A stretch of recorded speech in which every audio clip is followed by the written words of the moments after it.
আচ্ছা, আগের দিনকে আমরা মিশ্রণের উপাদানের পৃথককরণ শুরু করেছিলাম। সেই মিশ্রণ উপাদানের পৃথককরণ করার ক্ষেত্রে তিনটে পদ্ধতির কথা তোমাদেরকে বলেছিলাম: পাতন, আংশিক পাতন এবং বিয়োজি ফানেল। আগের দিনকে আমাদের পাতনটা হয়েছিল, আজকে আমরা আংশিক পাতন শুরু করব। পাতনটা কোথায় শেষ করেছিলাম? না, বলেছিলাম পাতনের মূলনীতি কি না, কোনো একটি তরলের মধ্যে কোনো একটা কঠিন পদার্থ দ্রবীভূত থাকলে এই তরল পদার্থ থেকে কঠিন পদার্থকে পৃথক করার জন্য আমরা পাতন ব্যবহার করেছিলাম।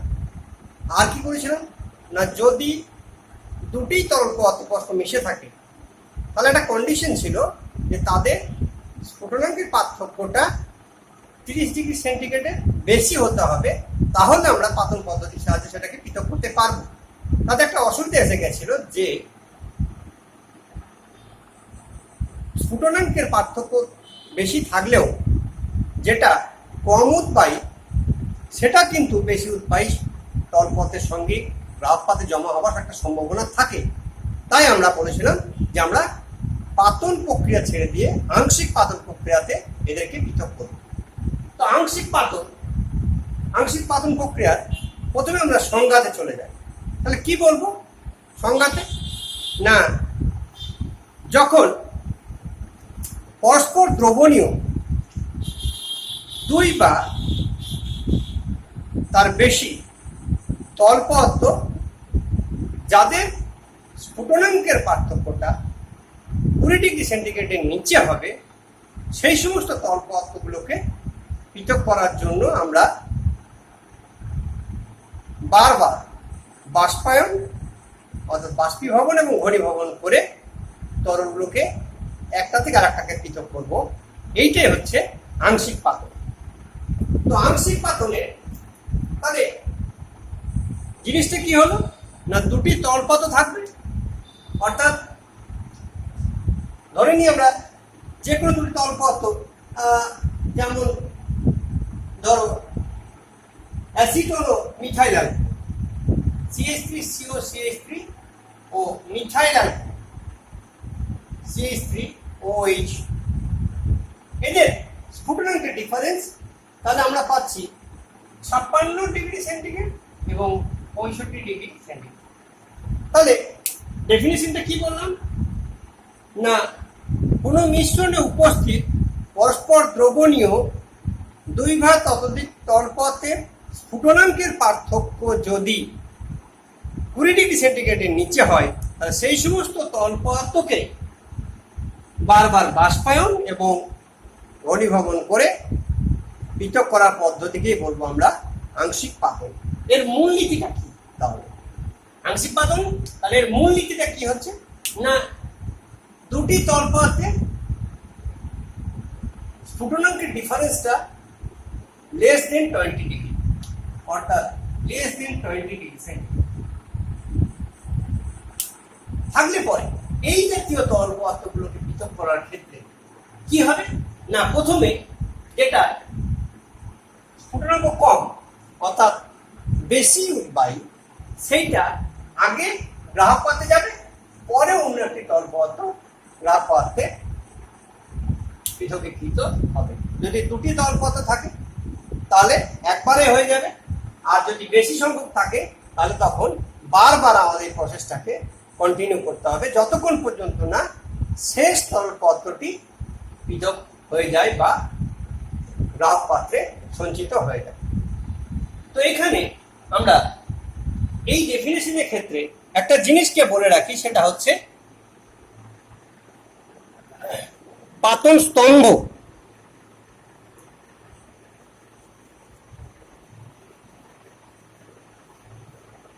পাতন স্তম্ভ, ঠিক আছে? তাহলে কি না, স্ফুটনাঙ্কের পার্থক্য লেস দেন 20 ডিগ্রি সেন্টিগ্রেড এমন দুটি মিশ্রণীয় তরল পদার্থকে পৃথক করার জন্য পাতন স্তম্ভ ব্যবহার করে বারবার বাষ্পায়ন এবং ঘনীভবনের মাধ্যমে তরল দুটোকে পৃথক করতে হয়। পাতন স্তম্ভ জিনিসটা কি? পাতন স্তম্ভ জিনিসটা কিছুই না, দেখো পাতন স্তম্ভ জিনিসটা হচ্ছে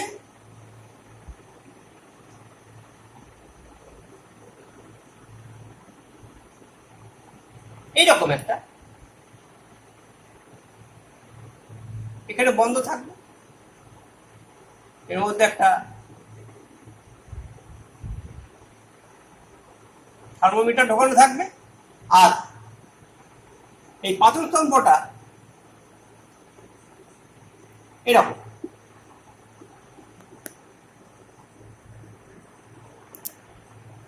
অর্থাৎ একটা কাঁচের নল, যার মধ্যে ছোট ছোট কাঁচের বলগুলোকে আমরা ভরে রাখবো।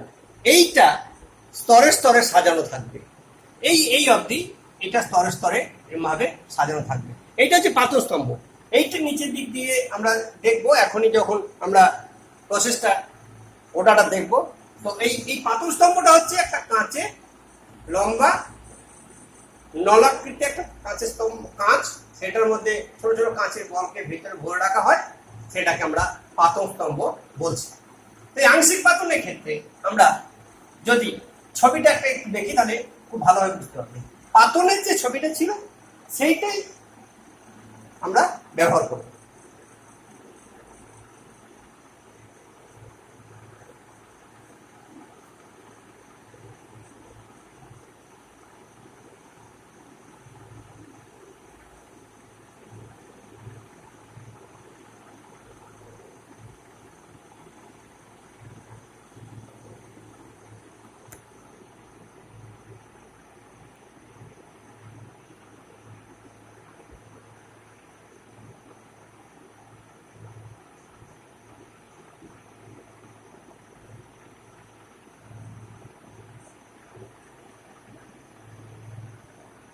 এই পাথর স্তম্ভটা যত লম্বা হবে তত বেশি ভালো হবে।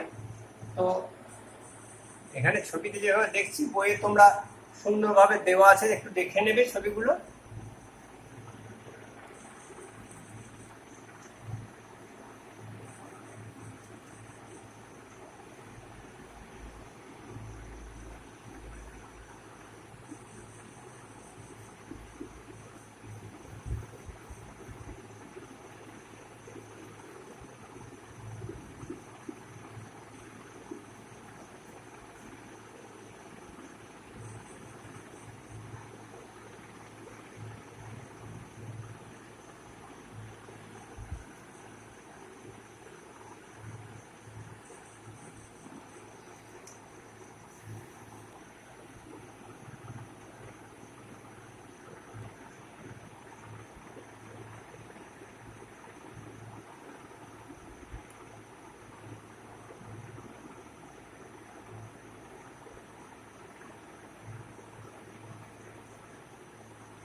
দেখ, আমরা পাতনের ক্ষেত্রে এই পাথর স্তম্ভটা ছিল না, আংশিক পাতনের ক্ষেত্রে সেই পাথর স্তম্ভটাকে আমরা ব্যবহার করেছি। এইবার মিশ্রণীয় তরল দুটিকে আমরা এখানটাতে রেখে দেবো। মানে আমরা যদি ধরো অ্যাসিটোন CH3CO CH3 অ্যাসিটোন, ঠিক আছে, অ্যাসিটোন ও এটা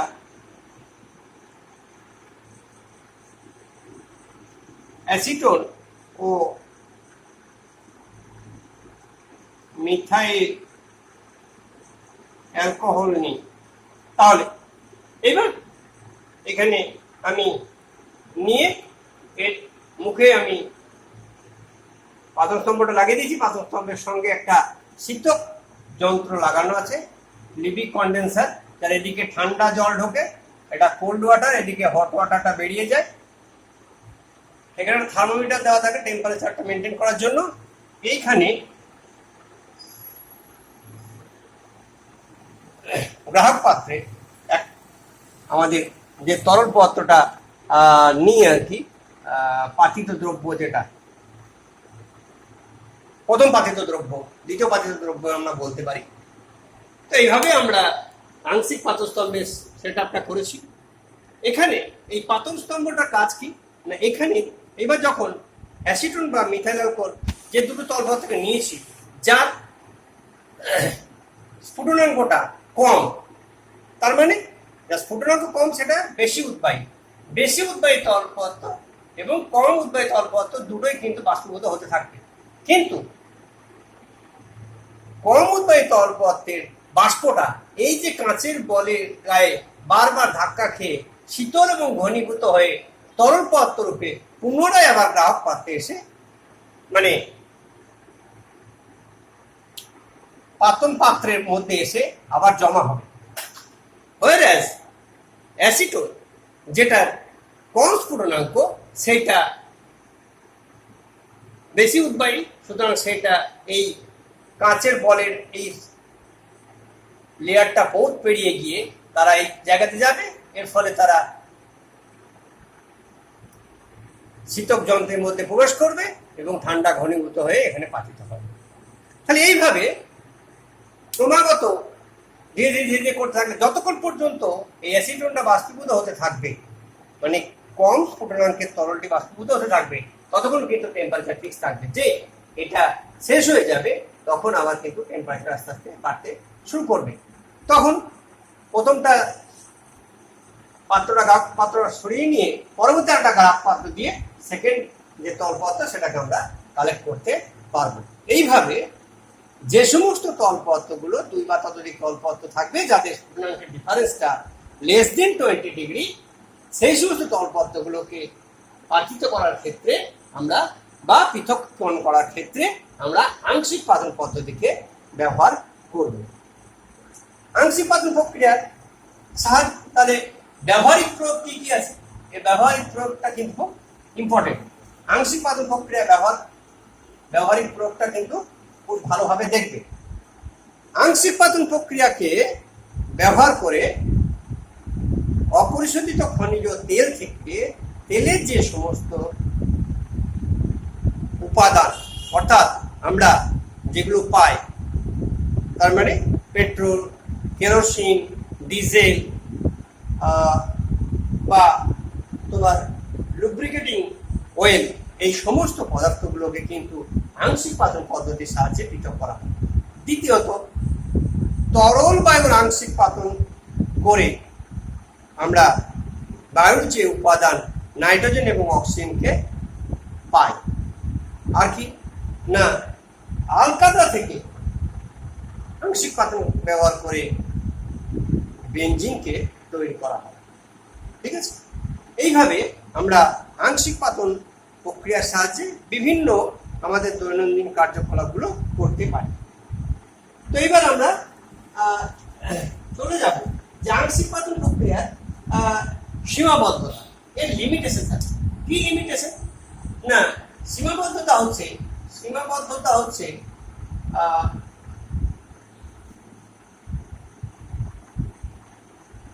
অ্যাজিওট্রপ বা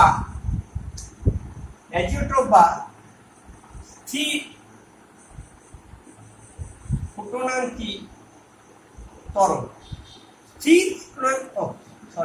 স্থির ফুটনাঙ্কি মিশ্রণ, অ্যাজিওট্রপ মিশ্রণ বা স্থির ফুটনাঙ্কি মিশ্রণের ক্ষেত্রে কিন্তু আংশিক পাতন প্রক্রিয়া ব্যবহার করা যাবে না। ঠিক আছে, স্থির ফুটনাঙ্কি মিশ্রণ বা অ্যাজিওট্রপ মিশ্রণের ক্ষেত্রে কিন্তু এই পদ্ধতি ব্যবহার করা যাবে না। তো এই যে অ্যাজিওট্রপ বা স্থির ফুটনাঙ্কি মিশ্রণ কাকে বলে বলবো না, যে সমস্ত তরলের মিশ্রণ স্থির উষ্ণতায় এবং চাপে অপরিবর্তিত সংযুক্তিতে পাতিত হয়। যে সমস্ত তরল মিশ্রণ স্থির উষ্ণতা এবং চাপে অপরিবর্তিত সংযুক্তিতে পাতিত হয়, তার মানে তরল মিশ্রণ এবং পাতনে উৎপন্ন বাষ্পের সংযুক্তি যদি একই হয়, তাকে বলবো আমরা অ্যাজিওট্রফ মিশ্রণ। মানে এটা খুব ভালো এক্সাম্পল হচ্ছে 95.6% ইথাইল অ্যালকোহল ও 4.4% জলের মিশ্রণ।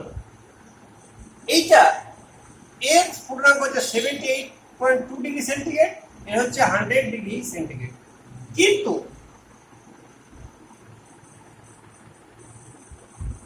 যদি আমরা ধরো ইথাইল অ্যালকোহল এবং জলের মিশ্রণকে নিয়ে আমরা আংশিক পাতন প্রক্রিয়া ব্যবহার করি, তাহলে পরে কি হবে না, ইথাইল অ্যালকোহলে দেখো 78.2 ডিগ্রি সেন্টিগ্রেড স্ফুটনাঙ্ক, এর 100 ডিগ্রি সেন্টিগ্রেড। নর্মালি এটা হওয়ার কথা আংশিক পাতন প্রক্রিয়ায় পৃথকীকরণ, কিন্তু এই মিশ্রণটা হচ্ছে অ্যাজিওট্রফ মিশ্রণ। কিরকম না, অ্যাজিওট্রফ মিশ্রণ হবে যখনই আমরা এই দুটো মিশ্রণকে নিয়ে আংশিক পাতন করব, তখন দুটোই কিন্তু 78.4 ডিগ্রি সেন্টিগ্রেড তাপমাত্রায় বাষ্পীভূত থাকবে। অর্থাৎ তরল মিশ্রণে ইথাইল অ্যালকোহল এবং জল আছে, এরপর যে বাষ্পটা হবে সেখানে দেখা যাবে ইথাইল অ্যালকোহল এবং জল আছে। অর্থাৎ এদের অনুপাতে কোনো পরিবর্তন হবে না, একই অনুপাত থেকে যাবে। এই জাতীয় মিশ্রণকে বলবো আমরা অ্যাজিওট্রফ মিশ্রণ। তো অ্যাজিওট্রফ মিশ্রণ বা স্থির ফুটনাঙ্ক মিশ্রণের ক্ষেত্রে কিন্তু আংশিক পাতন প্রক্রিয়া চলবে না। তাহলে কাদেরকে বলবো স্থির ফুটনাঙ্ক মিশ্রণ বা অ্যাজিওট্রফ মিশ্রণ? না, যে সমস্ত তরল মিশ্রণ স্থির উষ্ণতায় চাপে অপরিবর্তিত হারে সংযুক্তিতে পাতিত হয়, অর্থাৎ তরল মিশ্রণ এবং পাতনের ফলে উৎপন্ন বাষ্পের সংযুক্তি সম্পূর্ণ এক হয়, তাদের ক্ষেত্রে কিন্তু হবে না। তার মানে বলে দিলাম যে এদের ফুটনাঙ্কের ডিফারেন্স থাকলেও এরা কিন্তু 78.4 ডিগ্রি সেন্টিগ্রেড তাপমাত্রায় বাষ্পীভূত হতে থাকে, এবং তরলেও যে মিশ্রণটা থাকে, বাষ্পেও সেই মিশ্রণটা থাকে। এই জাতীয় মিশ্রণকে বলা হয় স্থির ফুটনাঙ্কি মিশ্রণ। ঠিক আছে, তো স্থির ফুটনাঙ্কি মিশ্রণের ক্ষেত্রে কিন্তু আংশিক পাতন করা যাবে না। বেশ, এইবার আমরা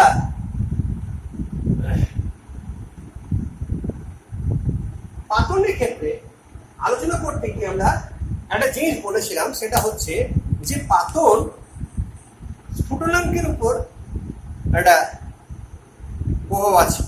অর্থাৎ এই স্ফুটনাঙ্কের উপরে চাপের প্রভাব কথাটা বলেছিলাম। অর্থাৎ চাপ বাড়ালে স্ফুটনাঙ্ক বেড়ে যায়, চাপ কমালে স্ফুটনাঙ্ক কমে যায়। তো এখানে একটা কথা বলে রাখি আমি, অনুপ্রেস পাতন, অনুপ্রেস পাতন। তো বায়ুর চাপ কমালে স্ফুটনাঙ্ক কমে, অর্থাৎ চাপ কমালে স্ফুটনাঙ্ক কমবে। এমত অবস্থায় কিছু তরল পদার্থকে যদি আমি পাতিত করি, তাহলে তাকে বলবো অনুপ্রেস পাতন প্রক্রিয়া। কি না, এমন কতগুলো তরল পদার্থ আছে যাদের ক্ষেত্রে যদি আমি বাষ্পীভূত করতে চাই, তাহলে বাষ্পীভূত হবার আগেই সেগুলো বিয়োজিত হয়ে যায়। তো সেই সমস্ত তরল পদার্থের ক্ষেত্রে কি হবে, সেই সমস্ত তরল পদার্থগুলোর ক্ষেত্রে যদি চাপ কমিয়ে দিই, তাহলে স্ফুটনাঙ্ক কমে যাবে, তখন এদেরকে পাতিত করা যাবে। তাদেরকে আমরা বলবো অনুপ্রেস পাতন প্রক্রিয়া। এই অনুপ্রেস পাতন প্রক্রিয়া এর আগের দিনকে বলেছিলাম যে দুধ থেকে কনডেন্স মিল্ক তৈরি করার ক্ষেত্রে এই অনুপ্রেস পাতন প্রক্রিয়াটা ব্যবহার করা হয়ে থাকে। এরপর আমরা যেটা 3 নম্বর যেটা আসবো, বিওজি ফানেল।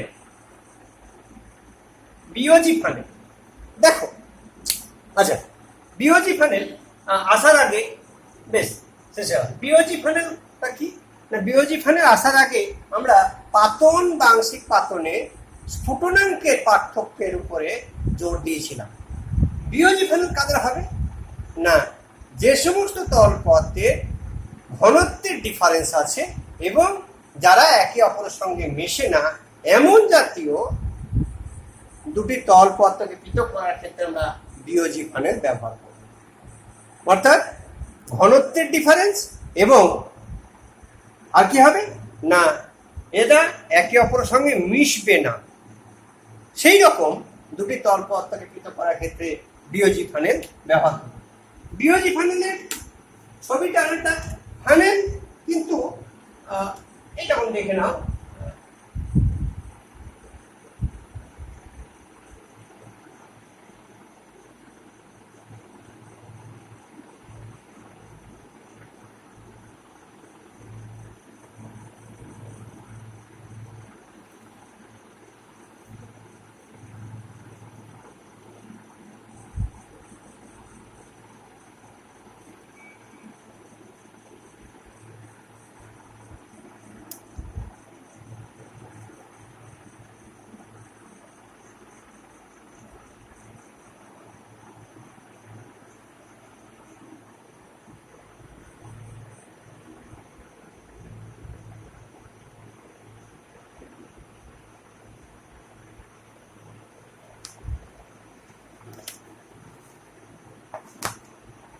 ধরে নিলাম এখানে আছে কেরোসিন, এখানে আছে জল। অর্থাৎ জলের মধ্যে কেরোসিন মেশে না। তাহলে যখনই আমি কেরোসিন এবং জলে মেশাবো তখন একটা দুটো লেয়ার তৈরি করবে। প্রথমে করবো কি, এখানটাতে নবটাকে বন্ধ করে দিয়ে এখানে উপর দিক থেকে কেরোসিন এবং জল ফেলে দেবো, তারপর বেশ কিছু করে রেখে দেবো। এটা রেখে দেওয়ার পর দেখা যাবে কিছুক্ষণ পর এটা দুটি স্তর সৃষ্টি হয়ে গেছে। তাহলে দুটি স্তর সৃষ্টি হয়ে গেল। সৃষ্টি হয়ে যাওয়ার পর এটাকে যখন আমি খুলে দেব তখন দেখা যায় আস্তে আস্তে নিচের দিকে পড়ে যাবে, অর্থাৎ জলটা এখানে এসে আস্তে আস্তে সঞ্চিত হতে থাকবে। যখনই দেখবো যে এই লেয়ারটা এখানে চলে এসছে তখন আমি এটাকে বন্ধ করে দেব। বন্ধ করে দিলে পরে নিচে জল, উপরে কেরোসিন থেকে যায়। তাহলে কি কেরোসিন এবং জলের ঘনত্বের ডিফারেন্স এবং একে অপরের সঙ্গে মিশে না, এই জাতীয় তরলগুলির ক্ষেত্রে বিওজি ফানেল ব্যবহার করা হয়। তাহলে বিওজি ফানেল যাদের ক্ষেত্রে ব্যবহার করা হয় বৈশিষ্ট্য, তাহলে কিছু কিছু বৈশিষ্ট্য যেগুলো আছে, যে নাম্বার 1, তাহলে মিশ্রণের উপাদানগুলি তরল হবে।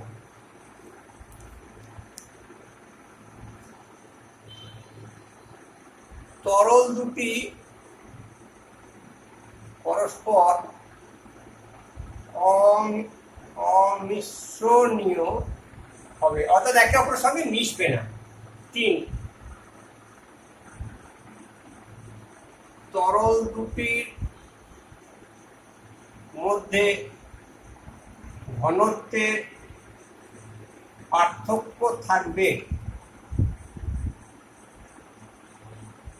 লাস্ট, তরল দুটি পরস্পর বিক্রিয়া করবে না। তাহলে মোটামুটি মিশ্রণের উপাদানগুলিকে তরল হতে হবে। কেরোসিন এবং জল দুটি তরল। তরল দুটি পরস্পর অমিশ্রণীয় হবে, একে অপরের সঙ্গে মিশবে না। তরল দুটির মধ্যে ঘনত্বের পার্থক্য থাকবে, দুটির মধ্যে ঘনত্বের পার্থক্য আমরা দেখতে পাই। তরল দুটি পরস্পর বিক্রিয়া করবে না, তেলে জলে, কেরোসিন তেল এবং জলের মধ্যে বিক্রিয়া হবে না। তো এই চারটে থাকতে হবে, তবেই কিন্তু তাদেরকে আমরা বিওজি ফানেল বা সেপারেটরি ফানেল দ্বারা পৃথক করতে পারবো। এখানে এই পৃথক করার ক্ষেত্রে সবচেয়ে খুব ইম্পর্টেন্ট যেটা হচ্ছে যে আমরা এই জাতীয় তরলগুলোকে পৃথক করবই। আমরা মারুত চুল্লিতে যখন আয়রন নিষ্কাশন করি, তখন গলিত আয়রনকে খনিজ মল থেকে এই সেপারেটরি ফানেলের সাহায্যে পৃথক করা হয়। তোমরা যারা পরে সায়েন্স নেবে বা ইন্ডাস্ট্রিয়াল মেথডটা পড়বে, ইন্ডাস্ট্রিয়াল কেমিস্ট্রিটা পড়বে, তখন সেখানে দেখবে যে এই সেপারেটরি ফানেল মেথড ইউজ করে খনিজ মল থেকে কিন্তু গলিত আয়রনকে পৃথক করা হয়। আমরা এইবার মোটামুটি ভাবে অনেকটা শেষের দিকে চলে এসেছি। এখানে আমি বলবো দুটো পার্থক্য একটুখানি দেখে রাখবে। এক হচ্ছে, প্রথম পার্থক্য হচ্ছে পাতন এবং আংশিক পাতন। এক নম্বর ডিফারেন্স কি? পাতন দুটি সমসত্ব তলপথে পৃথক করব। কি হবে? স্ফুটনাঙ্কের পার্থক্য 30 ডিগ্রি সেন্টিগ্রেডে বেশি। আর এটা কি বললাম?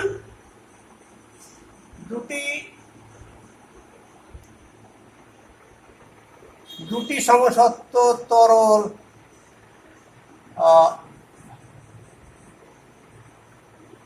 স্ফুটনাঙ্কের পার্থক্য 20 ডিগ্রি সেন্টিগ্রেডে কম। দ্বিতীয়ত, এতে পাতন স্তম্ভ ব্যবহৃত হয় না। এতে পাতন স্তম্ভ ব্যবহৃত হয়। তাহলে এই দুটো জিনিস আমাদেরকে একটুখানি মনে রাখতে হবে। ঠিক আছে? পাতন এবং আংশিক পাতনের মধ্যে দুটি সমসত্ব তলপথ হবে। স্ফুটনাঙ্কের পার্থক্য 30 ডিগ্রি সেন্টিগ্রেডে বেশি, 20 ডিগ্রি সেন্টিগ্রেডের কম। ঠিক আছে? এইবার অন্য কোনো বইয়ে দেখবে এটা লেখা আছে 25 ডিগ্রি সেন্টিগ্রেড। 25 ডিগ্রি সেন্টিগ্রেডের এটা লেখা আছে গ্রেটার দেন 25 ডিগ্রি, এটাতে লেস দেন 25 ডিগ্রি। এটা লেখা আছে একই ব্যাপার। তোমরা যদি 30-20 লেখো তাহলে অসুবিধা কিছু নেই। পাতস্তম্ভ ব্যবহৃত হয় না, পাতস্তম্ভ ব্যবহৃত হয়। আর কি, আমরা পাতনের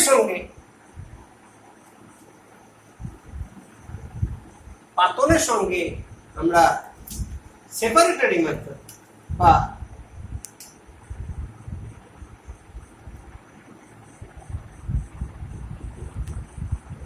ফানেল। ঠিক আছে? তাহলে এইবার এর ক্ষেত্রে কি স্ফুটনাঙ্কের পার্থক্যের উপর বেশ করে পাতন পদ্ধতি অ্যাপ্লাই করা হয়, আর ঘনত্বের পার্থক্যের উপর বেশ করে বিওজি ফানেল ব্যবহার করা হয়। এখানে কি তাপের প্রয়োজন হয়, এখানে তাপের প্রয়োজন হয় না। ঠিক আছে? আরেকটা কি না, মিশ্রণীয় তরল, এটা হচ্ছে অমিশ্রণীয় তরল। এই পার্থক্যগুলো একটু দেখে রাখবে। ঠিক আছে? এই কতগুলো বিষয় একটুখানি মাথাতে রাখবে, তাহলেই হবে। আর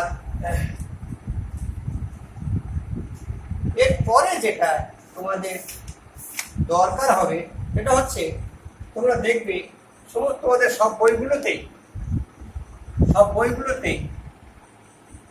খনিজ তেলের যে সেপারেশন, খনিজ তেলের এগুলো বিভিন্ন যে C1 থেকে C40, অর্থাৎ যে সমস্ত হাইড্রোকার্বন কম্পাউন্ডের মিক্সচার থাকে যাতে কার্বনের পরিমাণটা 1 থেকে 40 পর্যন্ত থাকে, এই বিভিন্ন যে টেবিলটা আছে সেই টেবিলগুলো তোমরা একটু দেখে রাখবে। টেবিলগুলো বিভিন্ন বই বিভিন্ন রকম থাকবে, তবুও তোমরা পেট্রোল কত ডিগ্রি সেন্টিগ্রেড তাপমাত্রায়, তার কার্বন পরিমাণ কত, ডিজেল কত, লুব্রিকেটিং অয়েল কত, বিটুমিন কত, এইগুলোকে একটু দেখে রাখবে। ঠিক আছে? মোটামুটি এখানে থাক তোমাদের। তাহলে মিশ্রণের পৃথককরণ, মিশ্রণ উপাদানের পৃথককরণ মোটামুটি এখানে শেষ হলো। আমি এর পরের দিনকে তোমাদেরকে কিছু কিছু প্রশ্ন আমি পাঠিয়ে দেবো, সেগুলো তোমরা সমাধান করার চেষ্টা করবে। ঠিক, বেশ, আজ এখানে থাক।